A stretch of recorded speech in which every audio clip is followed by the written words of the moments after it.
morning, everyone. Happy Friday. Hope everyone had a great week and is looking forward to a great weekend. So today I was just obviously driving to work, and something just came to me. I was like, these MFs are so blind. And so I was like, God, you're just blind. But what also came to mind is you have to treat people like they are physically blind.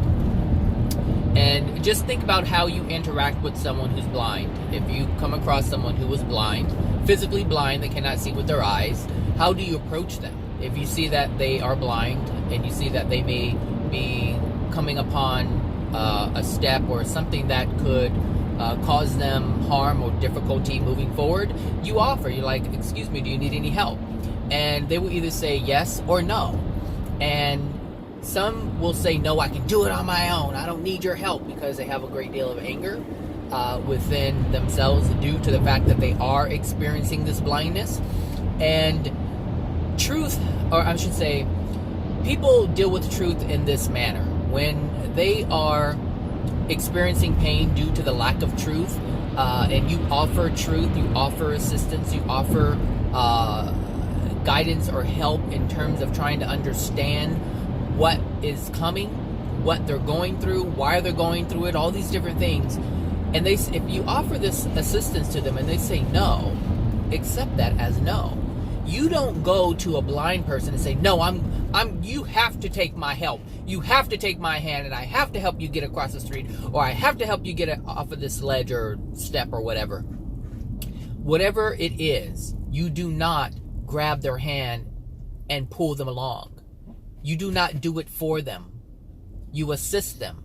You don't carry them over whatever is there that is potentially going to harm them, or they're going to trip over or something. You don't do that. And so we can't do this when we try to help people with, what's going on here? Oh, we don't do this when we try to help people in their lives with understanding what's going on, or when we try to give them advice. We ask them, do you want it? And if they say no, we respect that. We don't force it upon them. We don't try to get them to see it our way. And this is something, like, I'm really serious about this, like how you would physically help, or I should say how you would physically interact with someone who's blind is how you would act with someone, or approach someone, I should say, who is suffering, who is experiencing pain, who is in a bad place, and they can't get out of it. Understand that they have the right to stay where they are. They have the right to try to figure it out on their own, and that's just it. They are going to figure it out on their own. At some point in their life, they will do this. At some point. And, sometimes for many, it won't happen here on the planet. It'll happen in the spirit world. But it will happen. And it's on their time. It's on their terms. And we have to respect that. And, like I said, like I've been saying, this is something that I've noticed within myself. I had to, step back. Because just because I see what's coming doesn't mean that they're ready to see what's coming. It doesn't even mean that they're able to see what I see. And because of this, I have to respect that, because they are on their own timeline. And no, I don't mean multiple timelines like some of this new age stuff. That's not what I mean. But what I mean is they're living their life how they want to live it. And if they want to take their time and they want to do this and do that, it's like, hey, look, someone can go to school and make a career and do well for themselves, or someone can play video games all day. If this is what they choose to do, if this is what their desire is, based on whatever, it doesn't matter what it is, if this is the action that they want to take and the time they want to use with the life that they have been, or I should say with the time that they have been given here on this planet, then so be it. Because there aren't video games. Well, I don't know if there's video games. I don't think there's video games. I don't know what the hell is all in the spirit world. I only know a few things that are in the spirit world, so don't get me to lying. So anyway, I mean, if this is a time like, okay, let's just say, for instance, the things that I do know about the spirit world. So I know that there isn't coffee, and I know that there isn't any substances in the spirit world. So it's very difficult to, you know what, there aren't any video games in the spirit world. No, there aren't. So and how I come to that conclusion is it's very difficult to have your addictions met in the spirit world. And there's a lot of things you have to do in order to get your addictions met. And generally it's getting people to do things for you. So there's a lot of spirit influence. And the reason why there's a lot of spirit influence is because addictions cannot be met in the spirit world. So video games are addictions. And this is how I know this. And this is what I'm saying about truth. When you have truth, you can figure out what is across the board. If you have a question about something, if you know the foundation, if you know the truth, then you can answer your own question. You don't have to ask anybody what the answer is, because you already know, because you have the formula, I should say. Just like math. If you understand the formula for math, then you can figure out the problem. And it's the same thing. If you have the formula for life, if you know what the truth is, if you know the formula for truth, if you know the formula across the board, then you know what the answer is. You can figure it out. All you have to do is just ask yourself. Apply the formula and the answer will come. But anyway, there aren't, like the example I was going to give is there isn't any coffee in the spirit world.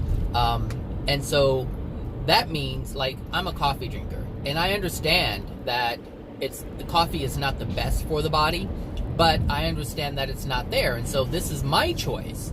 I'm choosing to drink coffee because it's like, okay, I know I like it and I won't be able to experience it then. So I'm going to enjoy it while I can. And so if that's my choice, and that's my choice, and if there's negative effects or a negative impact on my physical body because of it, then that's a choice and a decision that I'm making for myself. And people have to respect that. Nobody is saying to me, oh, you need to stop drinking that coffee because you're harming yourself. So I can't say you need to stop playing video games all day because you're harming yourself. I can't do that. I have to respect that this is what they're doing.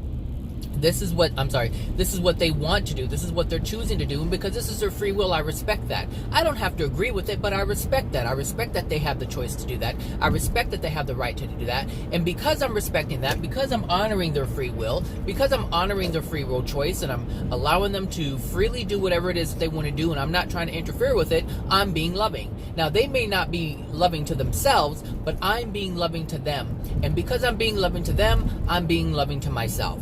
Because I'm not holding them in judgment, I'm not condemning them, and I'm not holding that within my being either. So, I don't know how I got on that, but I did.